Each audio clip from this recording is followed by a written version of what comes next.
अस्सलाम वालेकुम नाज़रीन, अवां ॾिसी रहिया आहियो प्रोग्राम इसहाक़ कोलाची सां गॾु। नाज़रीन, क़ौमी असैम्बली में इजलास हलंदड़ आहिनि। बजट जे हवाले सां वज़ीर आज़म शहबाज शरीफ़ शिरकत कई आहे। उन खां अलावा उन्हनि बजट स्पीच बि कई आहे। मुख़्तलिफ़ मेंबरान बजट स्पीच कनि पिया। उनमें 10% जेका आहे सैलरी इंक्रीज़ थी ऐं उनखां पोइ पेंशन जे हवाले सां 8% इंक्रीज़ थी। उनखां पोइ 10 सालनि खां वधीक जेका आहे उहा पेंशन न ॾिनी वेंदी। इहो हिकिड़ो वॾो फैक्टर आहे। उनखां पोइ अॼु वज़ीर आज़म शहबाज शरीफ़ साहब ज़रई टैक्स जे हवाले सां इजलास कयो आहे ऐं इजलास में उन्हनि ज़राअत जे हवाले सां कुझु अहम ॻाल्हियूं कयूं। उन्हनि में जेके दवायूं आहिनि ज़राअत जूं ऐं उनखां अलावा जेके ज़रई मशीनूं आहिनि उन्हनि ते टैक्स न लॻायो वेंदो ऐं ज़राअत ते वधीक कमु करण ते उन्हनि ज़ोर ॾिनो। गॾोगॾु मुआशी हवाले सां उन्हनि मईशत ते कमु करण जे लाइ अञा वधीक हिदायतूं कयूं त जेतिरो थी सघे इकोनॉमी जे हवाले सां बहितर पोज़ीशन आणिजे ऐं इम्प्रूवमेंट आणिजे।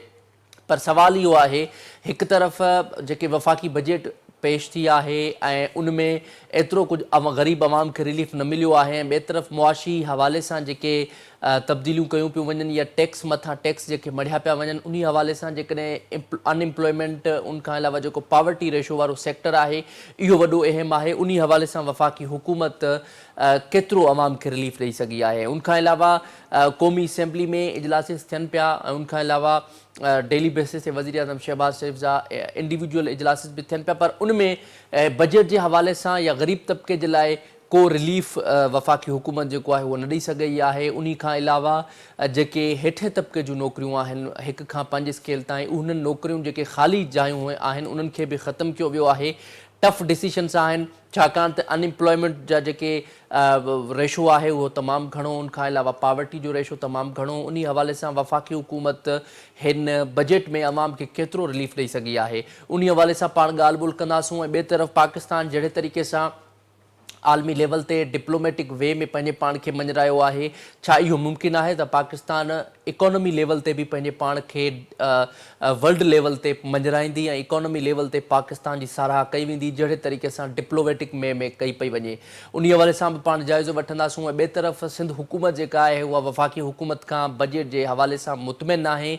पहिरियां हुननि नाराज़गी जो इज़हार कयो ऐं इहो चयो त बजट में वफ़ाक़ी हुकूमत खे सपोर्ट न कयो वेंदो, पर हींअर हुननि यूटर्न वठी वफ़ाक़ी हुकूमत खे सपोर्ट करण जो ऐलान करे छॾियो आहे। पर जेतिरे ताईं ही सिंध हुकूमत सिर्फ़ु ऐलान त कयो आहे पर उनखां अलावा सिंध हुकूमत ऐं वफ़ाक़ी हुकूमत पाण में उन्हनि जी जेका आहे इख़्तिलाफ़ात जेके आहिनि उहे आम्हूं साम्हूं ईंदा रहनि था। उहे पाणी जो मामिलो हुजे या उहो बजट जो मामिलो हुजे या उहो 6वीं तरमीम या ॿियूं जेके बि तरमीमूं आहिनि उन्हनि जो मामिलो हुजे। सो इन्हनि सॼनि मामलनि ते पाण जाइज़ो वठंदासीं। पाण खे प्रोग्राम में जॉइन कयो आहे वफ़ाक़ी हुकूमत तर्जुमान राजा ख़लीक़ अंसारी साहब। वॾी महिरबानी राजा ख़लीक़ अंसारी साहब असांखे प्रोग्राम में जॉइन करण जे लाइ। अच्छा सर, असांखे इहा ॿुधाइजो, वफ़ाक़ी हुकूमत जा अवां नुमाइंदा आहियो ऐं क़ौमी असैम्बली जा इजलास बि थियनि पिया। इन बजट जे हवाले सां वफ़ाक़ी हुकूमत पारां इहा दावा आहे ही अवाम दोस्त बजट आहे। ॿिए तरफ़ सिंध जा गवर्नमेंट एम्प्लॉइज़ हुजनि या ऑल ओवर पाकिस्तान हुजनि उहे जेके आहिनि इन बजट मां मुतमिन आहिनि। अवां छा चवणु चाहींदो? ॾिसो, सभ खां पहिरीं त हिन बजट खे इन तनाज़ुर में ॾिसणो पवंदो त माज़ी में जंहिं तरीक़े सां IMF सां जेके डील्स कयूं वयूं रियासत पाकिस्तान जे तरफ़ां ऐं हुकूमत पाकिस्तान जे तरफ़ां, उन्हनि डील्स ऐं उन्हनि मुआहिदनि जे नतीजे में पाकिस्तान तमामु वॾी क़ीमत अदा कई मुआशी तौर ते ऐं पाकिस्तान जा जेके माण्हू हुया उन्हनि खे डायरेक्टली उन मां मुतासिर थिया पाकिस्तानी अवाम। ऐं मुसलसिल जॾहिं खां PDM हुकूमत ऐं उनखां पोइ वरी ही हुकूमत मियां शहबाज शरीफ़ साहब जी सरबराही में हमेशह इहे कोशिशूं कंदा रहियासीं त हाणे असां उहे अहदाफ़ पूरा कयूं जेके IMF सां PTI जे दौर में मुआहिदा कया विया उनजी सूरत में असांखे विरसे में मिलिया ऐं पोइ बतदरीज मईशत खे बहितर कंदा हलूं ऐं IMF जे इन प्रोग्राम खां ॿाहिरि निकिरूं। इन करे मां सम्झां थो त ही सभ खां पहिरीं त ख़ुदि हुकूमत पाकिस्तान जे वज़ीर आज़म साहब बि चयो आहे त अलाह कंदो त ही आख़िरी बजट हूंदो जेको असां IMF जे मुआहिदनि जी रोशनी में तरतीब ॾिनो आहे ऐं इनशाअल्लाह असां तमामु जल्द IMF जे इन प्रोग्राम खां ॿाहिरि अची वेंदासीं। ऐं पूरी दुनिया हिन वक़्तु तारीफ़ पई करे पाकिस्तान जंहिं तरीक़े सां पंहिंजी मईशत खे अॻिते खणी हलियो आहे ऐं जेके ख़दशा हुया त पाकिस्तान डिफॉल्ट करे वेंदो, उहो न थी सघियो। पाकिस्तान ब्लैक लिस्ट थी वेंदो, उहो कोन थी सघियो। ख़दशा हुया त पाकिस्तान जेको आहे उनखे अॻिते उहो IMF जे प्रोग्राम खे कंटिन्यू न करे सघंदो, ईअं बि कोन थी सघियो। मईशत तबाह थी वेंदी, ईअं न थी सघियो। महांगाई जेका अॼु आहे इन खां तमामु वधीक स्केल प्रिडिक्ट कया वञनि पिया, उहो बि कोन थियो। इन करे मां सम्झां थो त हीउ तमामु घणे चैलेंजिस जे बावजूद बि हिकु मुनासिब ऐं अवाम दोस्त बजट आहे। ख़्वाह के उन जूं जेके अवाम जूं उमंगूं या उनजी जेके उमीदूं आहिनि उन ते असां अञा उन हद ताईं पूरो न लही सघिया आहियूं, पर उनजे बावजूद बि तमामु बहितरीन बजट आहे इन सूरत हाल में जिते असां बीठा आहियूं अॼु इकोनॉमिकली। इन करे अपोज़िशन में वेही तनक़ीद करणु ऐं या अखाड़े खां ॿाहिरि बि तनक़ीद करण में ऐं मैदान में मौजूदु हुजी करे ऐं उते वेही करे पॉलिसीज़ ठाहिणु ऐं बजट तरतीब ॾियणु ऐं मईशत खे बहितर करणु ऐं पोइ पाकिस्तान खे इन ख़राबु सूरत हाल मां बहितर सूरत हाल में वठी वञणु, इन्हनि ॿिन्ही शयुनि में वॾो फ़र्क़ु आहे। त मां सम्झां थो त तनक़ीद ज़रूरु थियणु घुरिजे। असां तनक़ीद खे वेलकम कंदा आहियूं, पंहिंजे इत्तेहादनि जे तरफ़ां बि अपोज़िशन जे तरफ़ां बि। पर असां हिकु बहितरीन हिकिड़ो मां सम्झां थो त बैलेंस्ड क़िस्म जो बजट ॾिनो आहे, जंहिंजा जेके नतीजा हूंदा उहे इनशाअल्लाह पाकिस्तान जे अवाम खे ज़रूरु मिलंदा ऐं पाकिस्तान जो अवाम तमामु जल्द सुख जो साह खणंदो। अच्छा अंसारी साहब, पीपल्स पार्टी यानी सिंध हुकूमत मुसलसल वफ़ाक़ी हुकूमत ते तनक़ीद बि करे पई ऐं बार बार पंहिंजे बयाननि में या नाराज़गी जो इज़हार बि कनि पिया ऐं बार बार इहे ॻाल्हियूं कनि पिया त वफ़ाक़ी हुकूमत हिन बजट में सिंध हुकूमत सां नाजाइज़ी कई आहे, सिंध खे फंड्स जे हवाले सां या जेके प्रोजेक्ट्स आहिनि उन्हनि में एतिरो सिंध खे बेनिफिट्स न मिलिया आहिनि, सिंध सां ॿियनि सूबनि जी भेट में नाजाइज़ी कई वई आहे। अव्हां जो पंहिंजो तालुक़ बि सिंध सां आहे। अव्हां छा था सम्झो, इहा जेका पीपल्स पार्टी जी या सिंध हुकूमत जी जेका क्रिटिसिज़म आहे वफ़ाक़ी गवर्नमेंट ते, इहा छा का हक़ीक़त बेसिस ते आहे या इहा सिर्फ़ु पॉलिटिकल गेम आहे जेका थींदी अचे पई? मां अॻु में बि अर्ज़ु कयुमि त पीपल्स पार्टी जी जेका तनक़ीद आहे उहा असांजी अखियुनि ते असां वेलकम कयूं था उन तनक़ीद खे। असां कोशिशि कंदासीं त उन तनक़ीद में जेको इस्लाही पहलू आहे उन ते पंहिंजी इस्लाह करे सघूं ऐं पंहिंजो जेको जेके बि हुननि जूं जाइज़ शयूं हूंदियूं जेके उहो असां इनशाअल्लाह एड्रेस कंदासीं। सिंध सां कॾहिं बि ज़ाती कोन थींदी, सिंध खे कॾहिं बि असां पोइ ते कोन रखंदासीं, हमेशह प्रायोरिटी ते रखंदासीं। उनजो ताज़ो मिसाल काउंसिल ऑफ कॉमन इंटरेस्ट में मुस्लिम लीग नून जे 6 मेंबरनि जी अक्सरियत जे बावजूदि उन्हनि मेंबरनि सिंध जे अवाम सां गॾु बीठा कैनाल्स वारे इशू ते, पाणीअ वारे मसइले ते, ऐं सिंध जे माण्हुनि जी मर्ज़ी ऐं मंशा मुताबिक़ मुस्लिम लीग नून जे 6 मेंबरनि वोट कयो ऐं सिंध जे जेके सॼी सिविल सोसाइटी ऐं सॼी पॉलिटिकल जेका हितां जी एलीट हुई ऐं प्लस पॉलिटिकल जेके असांजा माण्हू हुया, पार्टियूं हुयूं, उन्हनि जो जेको बि मुतालबो हुयो उनखे मञियो ऐं मुस्लिम लीग नून इहो साबित कयो त उहो सिंध जे माण्हुनि जी मर्ज़ी, मंशा ऐं राय जो एहतराम करे थी। असां अॻिते बि ईअं ई कंदासीं। पाकिस्तान पीपल्स पार्टी जूं फाइनेंस जे हवाले सां, फंड्स जे हवाले सां जेके बि ख़दशा आहिनि उहे दूरि कया वेंदा। मेजर जेका हुन जी शइ हुई उहा हुयो त बाबा हीउ जेको मोटरवे आहे सखर खां हैदराबाद वारो, उनजे लाइ सिर्फ़ु 15 अरब रुपया रखिया विया आहिनि। जॾहिं त उहो ख़दशो असां ईअं दूरि कयोसीं त हीउ 15 अरब रुपया इनिशियल आहिनि, पहिरें फेज़ में आहिनि। इहो फेज़ कंप्लीट थींदो लाज़मी ॻाल्हि आहे, हेॾो वॾो मनसूबो 15 अरब में त कोन ठहंदो। इन करे ही पहिरीं फेज़ जी लोकेशन आहे। उन खां पोइ पहिरें फेज़ जी इख़्तिताम ते जॾहिं सेकेंड फेज़ स्टार्ट थींदो त तव्हां ॾिसंदो तमामु ख़तीर रक़म रखी वेंदी इन मनसूबे जे लाइ। ऐं पूरे पाकिस्तान में असांजो इहो ट्रैक रिकॉर्ड आहे त जेतिरा बि मोटरवेज़ आहिनि उहे मुस्लिम लीग नून जी हुकूमतनि में ई ठहिया आहिनि। ऐं हीउ जेको पैच रहियल आहे हैदराबाद सखर, इहो बि कंप्लीट थींदो। बल्कि मियां नवाज़ शरीफ़ साहब त इहो बि चयो आहे त हीउ जेको आहे कराची खां हैदराबाद जो मोटरवे, इनखे बि उन स्टैंडर्ड ते रखियो वञे जेके ॿिया ॿिए मुल्क में मोटरवेज़ जेके आहिनि हिनखे मोटरवे नथो चई सघिजे। इन करे असांजी इहा प्लानिंग आहे त सखर खां हैदराबाद ऐं पोइ हैदराबाद खां कराची, यानी फ्रॉम कराची टू पेशावर हिकिड़े ई क़िस्म जो मोटरवे हूंदो ऐं तमामु बहितरीन सफ़री सहूलियतूं मिलंदियूं सिंध जे माण्हुनि खे बि जेके ॿियनि सूबनि खे आहिनि। इन खां अॻु में मां हुन माज़ी नथो वञणु चाहियां, पोइ गवर्नमेंट में बि पैसा ॾिना विया हुया सखर हैदराबाद मोटरवे जे लाइ। पर तव्हांखे यादि आहे ॿ वॾा स्कैम थिया, हिकिड़ो मटियारी डिप्टी कमिश्नर जे हवाले सां, ॿियो नौशरो सरोज डिप्टी कमिश्नर जे हवाले सां। पर माज़ी आज़ाद है यारब छीन ले हाफ़ज़ा मेरा, माज़ी जे क़िस्म में कोन था वञूं, मुस्तक़बिल इनशाअल्लाह बहितर थींदो। अच्छा अंसारी साहब, इहो बि असांखे ॿुधाइजो, माशी हवाले सां अवां ॻाल्हि कई त पाकिस्तान जी जेका तारीफ़ आहे उहा दुनिया लेवल ते कई पई वञे। उनखां अलावा ॿियो हिकिड़ो वॾो फैक्टर आहे डिप्लोमेटिक। पाकिस्तान जो हींअर डिप्लोमेटिक जेको वक़ार आहे, जेको पाकिस्तान जो डिप्लोमेटिक हींअर मोराल जेको बुलंद थियो आहे, उन हवाले सां अवां छा चईंदो? इहो क्रेडिट कंहिंजे लाइ वञे थो? छाकाणि त जहिड़े तरीक़े सां डिप्लोमेटिक वे में पाकिस्तान जो मोराल बहितर थियो आहे, उहो मां सम्झां थो हिस्टोरिकली एॾो बहितर न थियो हूंदो इन साल ॾेढ में।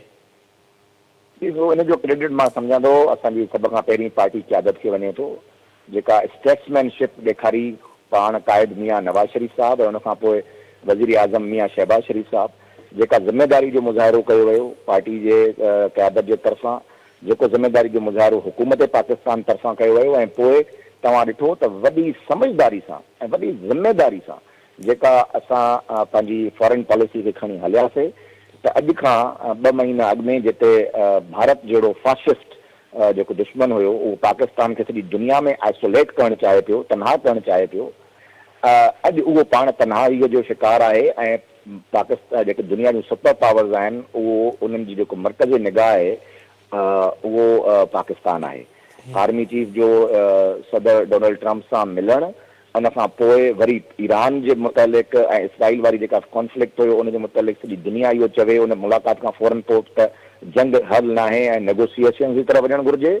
ऐं उन खां पोइ वरी पाकिस्तान जॾहिं मुज़म्मत करे थो जेके अमरीकी हमलनि जी जेका ईरान जे जोहरी फैसिलिटीज़ ते थियूं, उन खां पोइ जॾहिं पाकिस्तान जी ऑफिशियल स्टेटमेंट अचे थी त इहा असां कॾहिं बि बर्दाश्त न कंदासीं ऐं इन जी मुज़म्मत कयूं था, त फौरन बाद तव्हां ॾिसो था त जंग बंदी थी वञे थी ऐं डोनाल्ड ट्रंप खे ऐलान करणो पवे थो त हाणे सीज़ फायर कयूं था। त मां सम्झां थो त दुनिया जी दुनिया जा जेके बि वॾा वॾा मसइला आहिनि उहे पाकिस्तान जी हा ऐं न में आहिनि, ऐं पाकिस्तान खे हिकिड़ी मेच्योर स्टेट जे हवाले सां ॾिठो वञे पियो, ऐं पाकिस्तान खे हिकिड़ी वेल इक्विप्ड आर्मी रखंदड़ मुल्क, वेल इक्विप्ड एयरफोर्स रखंदड़ मुल्क ऐं वेल इक्विप्ड नेवी रखंदड़ मुल्क तस्वुरु कयो वञे थो। मां सम्झां थो त इहा तमामु वॾी फतह आहे वज़ीर आज़म मियां शहबाज शरीफ़ ऐं उन्हनि जी टीम जी, प्लस उन में तमामु ज़बरदस्त एफर्ट्स आहिनि फील्ड मार्शल आसिम मुनीर साहब जा ऐं बाक़ी जेके सरबराहान आहिनि असांजी अफ़वाज जा, उन्हनि सभिनी तमामु ज़बरदस्त एफर्ट्स वरिता आहिनि, तमामु बहितरीनु कमु कयो आहे, महिनत कई आहे, पंहिंजो पाण खे पेशावराना जेके उन्हनि जी सलाहियतूं आहिनि उन्हनि में उन्हनि पंहिंजे पाण खे मञरायो आहे। त अॻिते बि तव्हां ॾिसंदव त इन ई जज़्बे सां, इन ई महारत सां असां पंहिंजी फॉरेन पॉलिसी खे अॻिते खणी हलंदासीं ऐं कोई बि मुल्क इहो हिमत न करे सघंदो त पाकिस्तान जी जेको तशख़ुस आहे, पाकिस्तान जी जेका हुनजी शनाख़्त आहे उनखे कंहिं बि क़िस्म जो को नुक़सानु पहुचाए सघे।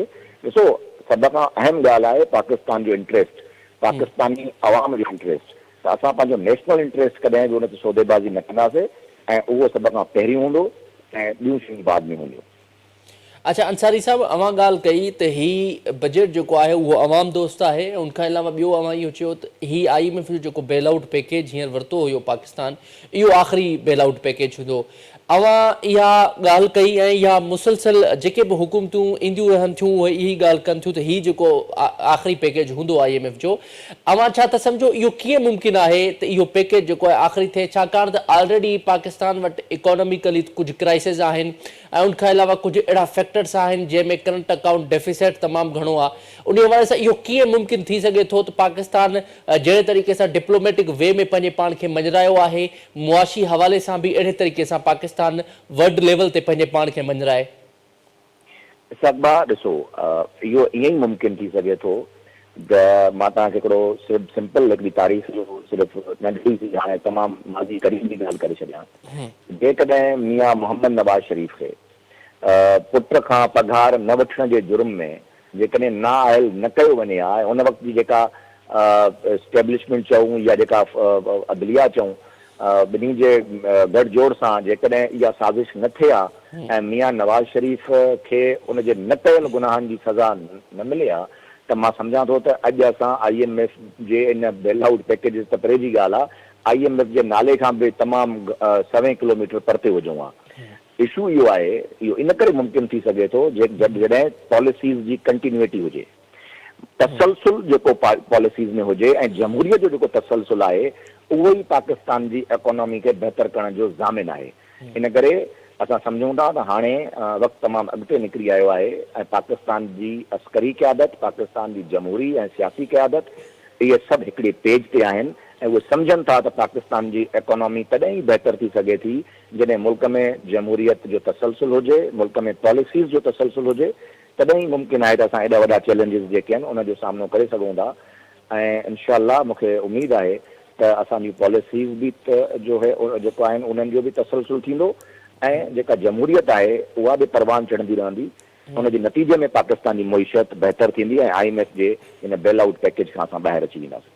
अच्छा अंसारी साहब, मईशत बहितर थियण जे लाइ हिकिड़ो वॾो फैक्टर हूंदो आहे पॉलिटिकल इंस्टेबिलिटी, पॉलिटिकल स्टेबिलिटी।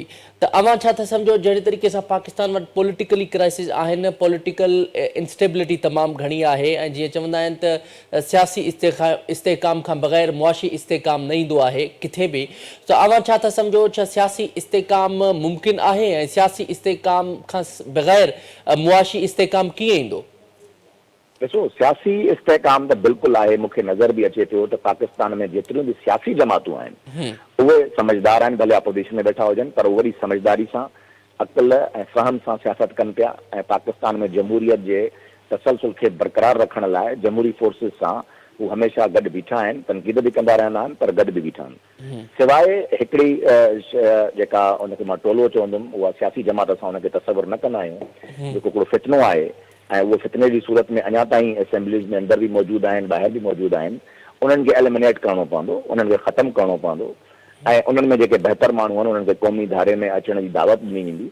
पर असां सम्झूं था त पॉलिटिकल अदम इस्तेकाम ही जेको टोलो आहे उहो नथो आणे सघे ऐं असांखे हिन मां को बि ख़ौफ़ न आहे, छो जो ही पंहिंजे अमल सां साबित करे चुका आहिनि त ही दहशतगर्द आहिनि, ही मुल्क दुश्मन आहिनि, हिननि हमेशह मुल्क सां गद्दारी कई आहे। हिन वक़्तु बि उन्हनि जा जेके ट्रोलर्स आहिनि, जेके सोशल मीडिया प्लेटफॉर्म्स ते पूरी दुनिया मां वेही करे पाकिस्तान जी आर्मी, पाकिस्तान जी फील्ड मार्शल ऐं पाकिस्तान जी हुकूमत जे ख़िलाफ़ जंहिं क़िस्म जी ज़बान इस्तेमालु करे रहिया आहिनि, गुथा ऐं ग़लीज़ लफ़्ज़ ॻाल्हाए रहिया आहिनि, इन मां इहो ॻाल्हि साबित थिए थी त ही पाकिस्तान जी सियासी जमात न आहिनि, बल्कि ही हिकिड़ो फितनो आहे, ही हिकिड़ो दहशतगर्द टोलो आहे, ही हिकिड़ो गद्दारनि जो टोलो आहे। ऐं इन्हनि जे हवाले सां, हिननि जे करतूतनि खे ॾिसी करे असां कॾहिं बि इहो अख़ज़ नथा करे सघूं त को पॉलिटिकल इनस्टेबिलिटी ईंदी। हिन सां कुझु न आहे। जेके सियासी जमातूं आहिनि तव्हां ॾिसो था उनजो तमामु मेच्योर रवैयो आहे ऐं पाकिस्तान खे इन क़िस्म जो को बि ख़तरो न आहे त को सियासी अदम इस्तेकाम ईंदो। हा, अपोज़िशन जो किरदारु जमहूरियत लाइ बहितरीन हूंदो आहे, अपोज़िशन तनक़ीद बि कंदी, जलसा बि कंदी, जुलूस बि कंदी, ॿियूं इलाही केतिरियूं जमातूं आहिनि जेके अपोज़िशन जो किरदारु अदा करे रहियूं आहिनि ऐं असां हमेशह उन्हनि जी सियासत खे वेलकम कयो आहे ऐं उन मां इस्लाही पहलूअ खे ॿाहिरि कढण जी कोशिशि कई आहे। अच्छा अंसारी साहब, पहिरियां जीअं ई बजट अवां नून लीग स्पेशली वफ़ाक़ी हुकूमत पेश कई ऐं पेश करण खां पोइ सिंध हुकूमत यानी पीपुल्स पार्टी इहो ॻाल्हि कई त असां बजट में वफ़ाक़ी हुकूमत खे सपोर्ट न कंदासीं ऐं इहो खुलियल लफ़्ज़नि में उन्हनि चयो ऐं असां इन बजट जे मामले ते सपोर्ट न कंदासीं। उन में क़ौमी असेंबली जा जेके मेंबरान आहिनि उन्हनि जो बि सख़्तु ॻाल्हियूं हुयूं त हर मामले ते वफ़ाक़ी हुकूमत खे असां सपोर्ट न कंदासीं या नून लीग खे ग़लतफ़हमी आहे। उनखां पोइ 2-3 ॾींहं गुज़रिया, वरी मामला तय थी विया, वरी जेको आहे उन्हनि हींअर बजट में सपोर्ट करण जो ऐलान करे छॾियो आहे। अवां छा था सम्झो इहो सिलसिलो आख़िर छो थो हले? जॾहिं बि कॾहिं अहिड़ी का सिचुएशन अचे थी, चाहे उहा अमेंडमेंट हुजे या उहा ब्यूरोक्रेसी जा इशूज़ हुजनि या अमेंडमेंट जे हवाले सां वफ़ाक़ी हुकूमत ऐं उन में पीपुल्स पार्टी मुसलसल पाण में आमो साम्हूं थींदा रहनि था। जमहूरियत जो हुस्न आहे ऐं मां सम्झां थो त जेका कोलिशन गवर्नमेंट हूंदी आहे, इत्तेहादी हुकूमत हूंदी आहे, उन में इन क़िस्म जूं शयूं कॉमन आहिनि, रूटीन जो मैटर आहे। मूंखे उन वक़्तु बि जॾहिं कंहिं पुछियो त मां इहा ई ॻाल्हि कई त पीपुल्स पार्टी असांखे बजट में ज़रूरु सपोर्ट कंदी ऐं असां मिली करे बजट आणींदासीं, छो जो असां ॿई हुकूमत जो हिसो आहियूं ऐं ॿई इन हुकूमत खे रन करण में अहम किरदारु अदा करे रहिया आहियूं। इन करे मूंखे इहा ॻाल्हि जी बिल्कुलु पक हुई त पीपुल्स पार्टी जा जेके बि ख़दशा आहिनि उहे असां दूरि कंदासीं। उनजी सभ खां वॾी वजह इहा आहे त असां जमहूरी माण्हू आहियूं, असां जमहूरी अंदाज़ में अॻिते हलंदा आहियूं, असां कंहिं बि मामलनि खे डेड लॉक जो शिकार थियण न ॾींदासीं। पीपुल्स पार्टी जेके बि एतिराज़ उथारिया उहे वेही करे टेबल ते हल थिया ऐं उन्हनि जो जेके एतिराज़ हुया उन्हनि खे दूरि कयो वियो ऐं अॻिते बि ईअं कंदा रहंदासीं, छो जो ही कोलिशन गवर्नमेंट में कुलाई साहब ईअं थींदो रहंदो आहे। इहे रूटीन जो इशूज़ आहिनि। असां इंशाल्लाह कोशिशि कंदासीं त ही हुकूमत पंहिंजो टेन्योर पूरो करे ऐं जमहूरियत जो जेको तसलसल आहे उहो बरक़रार रहे।